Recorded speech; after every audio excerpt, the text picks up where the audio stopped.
প্রশান্তকান্তি ত্রিপুরা শাস্তি চাই। বসন্তীপুরা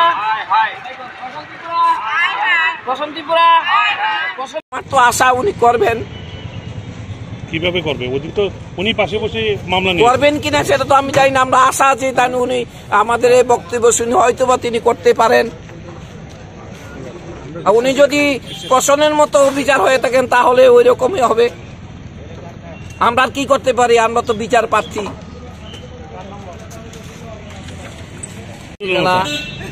বসন্তকান্তি ত্রিপুরার মেয়ে এবং ছেলে মদমত্ত অবস্থায় গাড়ি আরেকটা গাড়ির সঙ্গে সংঘর্ষ লাগে। ওই সময় জগৎপুর এরিয়াতে একটা ত্রাসের সৃষ্টি করে। আমরা তখন কিছুই জানি না। তখন সময় ছিল 9:30। আমি এবং আমার ছেলে 10:15 সময় ঘর থেকে বেরিয়ে চেঁচামেচি শুনে সেখানে যাই। তখন হঠাৎ করে আমার ছেলের হাত থেকে মোবাইলটা নিয়ে নেয় তার মেয়ে, এবং তখন সঙ্গে সঙ্গে তাকে ফেলে দেয় নিচে। আমি তাকে তুলে মোবাইলটা নিয়ে আমরা তখন বাড়ির দিকে চলে আসছিলাম। তখন প্রসন্ন কুমার এবং তার দলবল, তার আত্মীয় স্বজন আমার ছেলেকে আক্রমণ করে এবং আমাকেও মারধর করে। আমার ছেলেকে মারতে মারতে উলঙ্গ করে ফেলে। তারপর প্রসন্নকান্তির গুন্ডা বাহিনী সব নিয়ে তাকে কোথায় চলে গেল, পিছনে পিছনে ধাওয়া করে। তখন গিয়ে দেখলাম অভয়নগর আউটপোস্টে তাকে নিয়ে সেখানেও মারধর করছে, তার অন্ডকোষে আঘাত করছে, সে ভিডিও ফুটেজ পর্যন্ত আছে। তারপর আমরা এখানে দেখলাম এসপি গেল, এসপির সঙ্গে আমরা দেখা করতে চাইলাম, কিন্তু কেউ তখন উনি আমাদেরকে সেখানে ঢুকতে দিলেন না এবং সেখান থেকে তাড়িয়ে দিলেন। আমরা গেটে অনেকক্ষণ দাঁড়িয়ে রয়েছি। আমার ছেলে যখন বেশি অসুস্থ, তাই সে কিছুই করতে পারছে না, শ্বাস ফলাতে পারছে না। তখন তড়িঘড়ি করে তাকে হসপিটালে নিয়ে যাওয়া হলো। হসপিটালে নিয়ে যাওয়ার পরে তাকে আবার সেখানে প্রসন্ন কুমার এবং তার দলবল আক্রমণ করলো। সেখান থেকে মিডিয়ারা তাকে বাঁচিয়ে তার চিকিৎসার ব্যবস্থা করে। এবং তো এখনো আমার ছেলে অসুস্থ। আজকে কতদিন 4-5 দিন হয়ে গেল।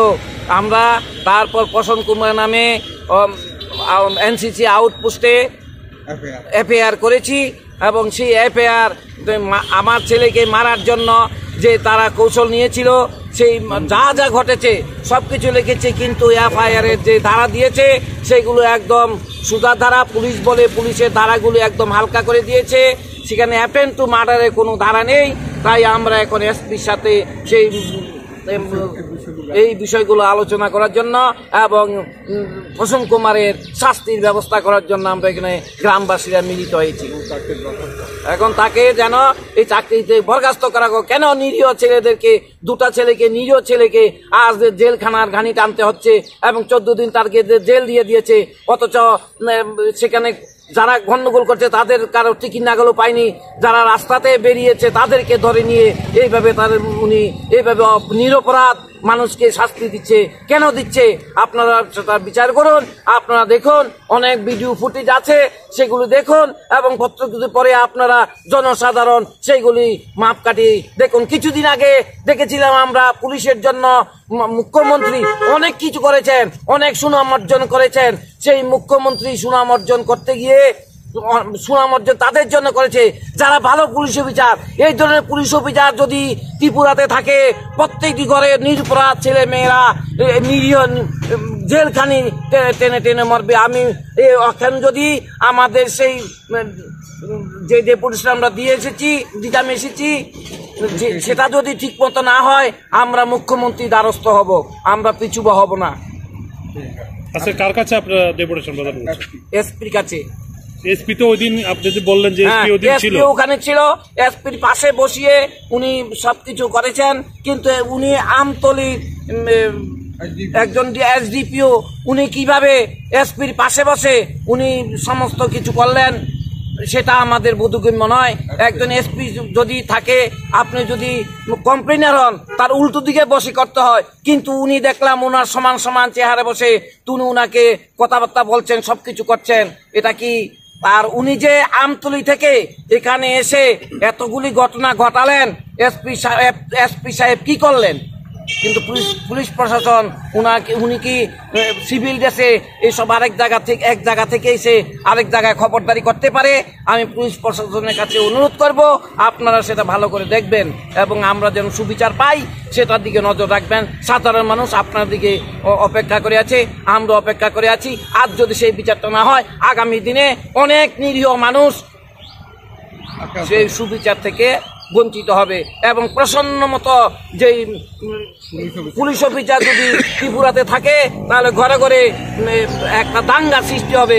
উনি ওই দিন যেভাবে তার যে বাহিনী নিয়ে গেছেন, সব দেববর্মা ছেলেদেরকে নিয়ে গেছেন, সেখানে একটা দাঙ্গা সৃষ্টি করেছেন।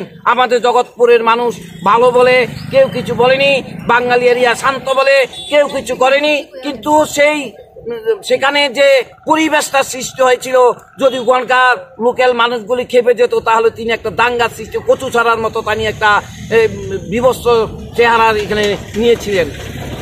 আপনার নামটা কি? আমার নাম বিনয় দেবনাথ, আমি একজন টিচার। আমি আমার ছেলের বিনা অন্যায়ে ডাক্তার কৌশিক দেবনাথের যে বিনা অন্যায় তাকে মারা হয়েছে, ডাক্তার নামে 6টা কেস দেওয়া হয়েছে, সে কিছুই করেনি।